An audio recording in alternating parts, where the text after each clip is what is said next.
Good day, good afternoon, good evening. Once again, it is Naija Seniors. And we welcome you to today's session as we talk about dependency. Now, it's a very vulnerable topic because some people may think, yes, you're talking about elderly care.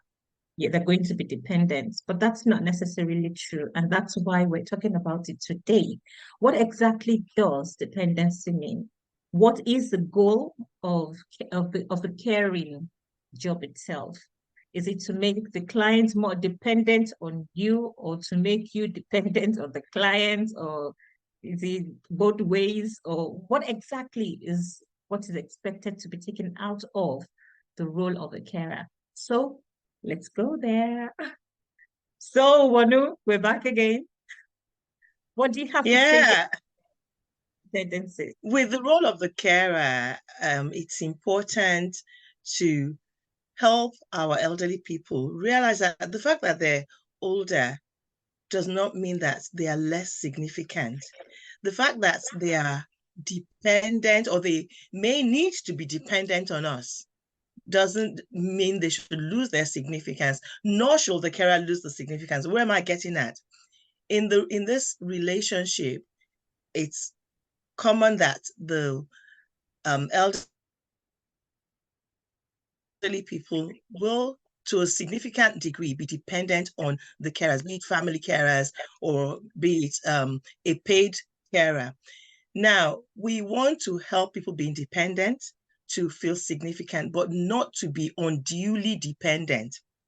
And sometimes you may find elderly people who, because they find themselves in this vulnerable position, they now remain in that state of dependency.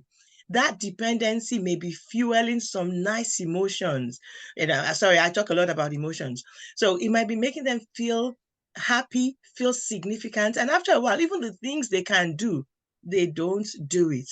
Now, on the side of the carer, be it family member or a paid carer, it might also fuel that feeling of significance. Somebody needs me. I call it a need to be needed. And because of enjoying that feeling needed and the consequent feeling significant because somebody needs me, we then end up making the elderly person disabled, as it were. So that even the things they're able to do, we don't support them in doing it because we're enjoying the role of being needed. They're enjoying the role of being dependent, getting more attention, unhealthy attention.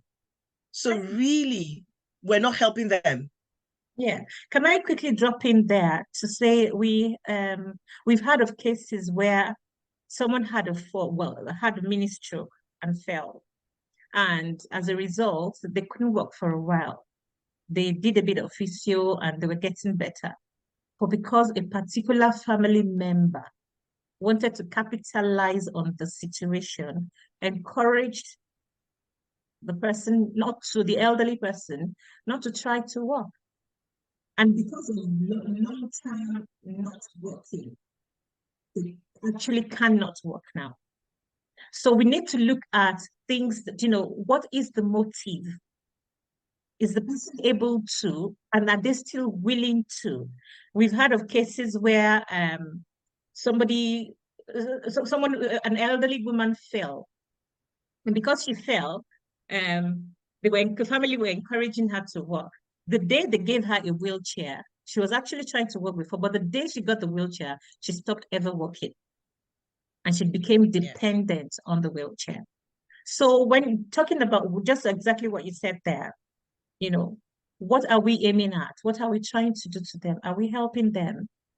And there are cases where the nice feelings of, yes, people are waiting on me. Waiting on you for what, mama? Waiting on you for what? The more they're waiting on you for the things that you can do for yourself, you're no longer helping yourself.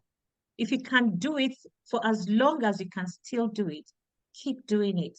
It's helping your circulation, it's helping your mobility, it's helping your brain functioning as well, whether we like it or not.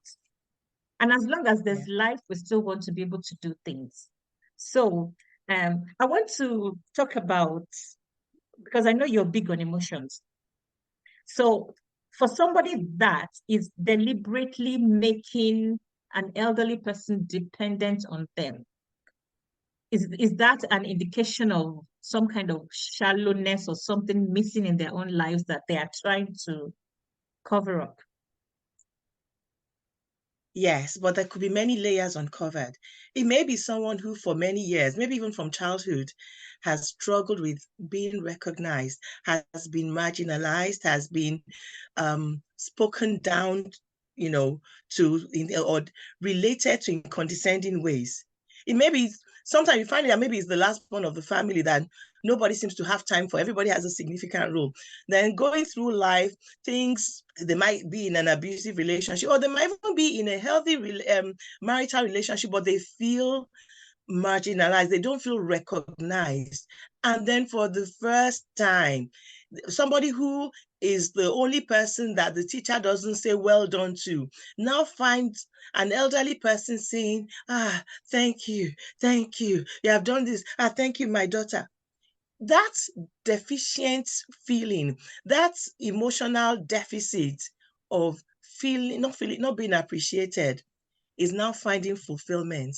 That empty cup of appreciation is now being filled by this elderly person who is now also, maybe for the elderly person as well, they've never really felt they've been given enough attention in their marriage. They spend their whole lives looking after children.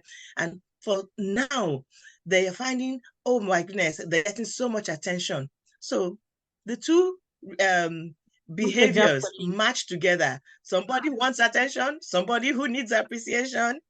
Unfortunately, what it doesn't do, it's not helpful for either party, because that's not because the elderly person now is not able to do better what they can. It's a case of, is it can't or won't? They can, but they won't. That's and you're helping them. Exactly.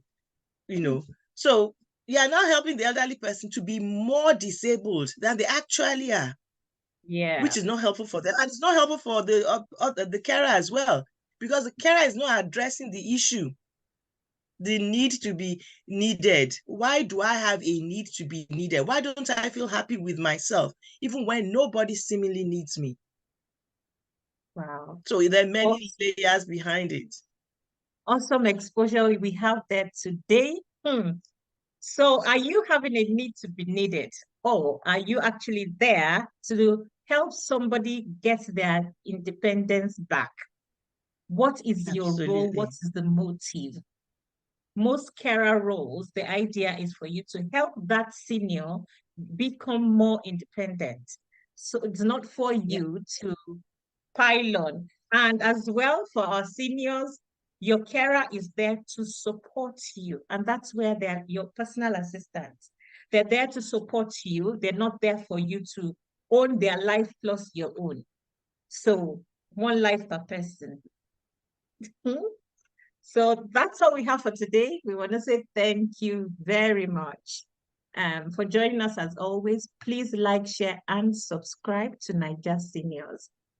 We look forward to coming back to you with more informative, educative, and inspiring videos on what is happening here in Nigeria with regards to elderly care, and senior lifestyle transition.